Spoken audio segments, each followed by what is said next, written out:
Bienvenue à ce journal dominical. Le processus électoral en cours en République démocratique du Congo, la paix chèrement acquise qui doit être préservée. Ces sujets ont été évoqués lors de l'audience qu'accordait le chef de l'État, Joseph Kabila Kabange, à la délégation de la Commission d'intégrité et médiation électorale CINE. Persévérance Ndegay, Matante Kodjaz et Fiston Matondo ont signé ce reportage.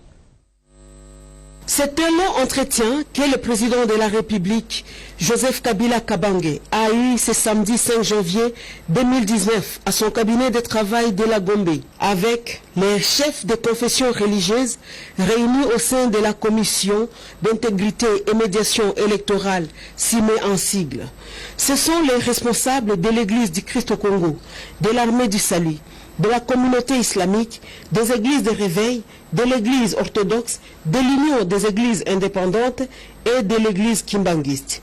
Ils ont largement évoqué avec les chefs de l'État de la gestion de la situation sécuritaire et de la paix sociale avant, pendant et après l'annonce des résultats des élections du 30 décembre dernier.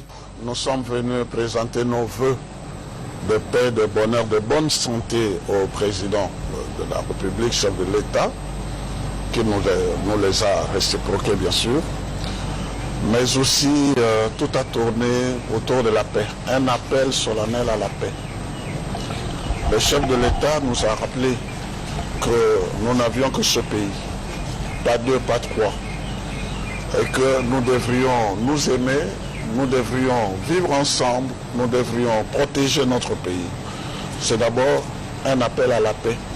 Vous savez que nous sommes des religieux, que des religieux, et la paix est notre apostolat. Deuxièmement, c'est le respect des institutions. Vous savez que les Saintes Écritures nous recommandent le respect de l'autorité établie. Et pour nous, c'est ce que nous enseignons aux fidèles, pour que tous les peuples de Dieu mettent ça en pratique, ça ne soit pas un slogan creux, mais que nous sommes tous tenus au respect des institutions de l'État. Ça veut dire en termes clairs aussi, ce que chacun doit jouer son rôle. Il ne nous appartient pas, il n'appartient pas à qui que ce soit, par exemple, par respect aux institutions, de publier les tendances ou les résultats.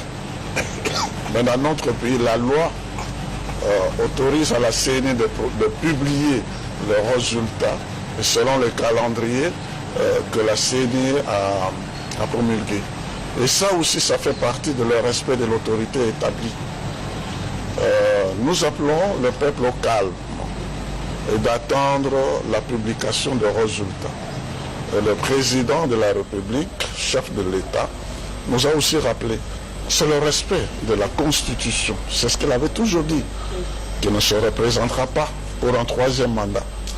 Et que lorsqu'il y aura un président élu, il fera la passation civilisée du pouvoir. Et ça, c'est aussi quelque chose qui nous va droit au cœur. C'est un appel pathétique que nous lançons à l'endroit du peuple congolais pour qu'il y ait le calme, qu'il y ait la paix dans notre pays. Parce que ce que nous avons, les acquis de ce pouvoir, de ce régime, il ne faut pas qu'on les détruise en un seul jour.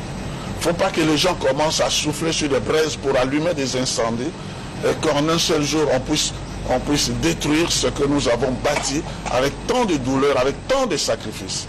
Et ça, on ne peut pas l'accepter. Que pouvez-vous dire de l'homme Kabila que vous avez eu à connaître? C'était un homme de sacrifice. Tout ce qu'il a fait, il l'a fait par sacrifice. Tout ce qu'il a fait par humilité.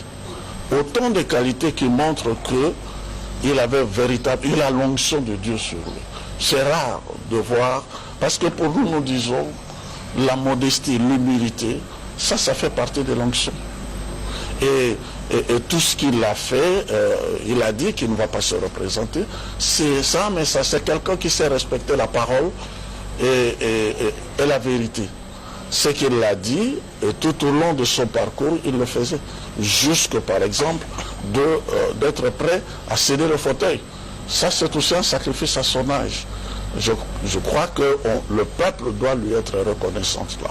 C'est un sens élevé du sacrifice et je crois que ça doit être une grande leçon pour l'ensemble du peuple congolais. La République démocratique du Congo s'est affranchie du joug colonial et le fait d'autofinancer ses propres élections est une preuve de plus. Le chef de l'État, Joseph Kabila Kabange, dans son message de vœux adressé à la nation, a encouragé les forces de sécurité dans la lutte contre la menace terroriste sur l'ensemble du territoire national.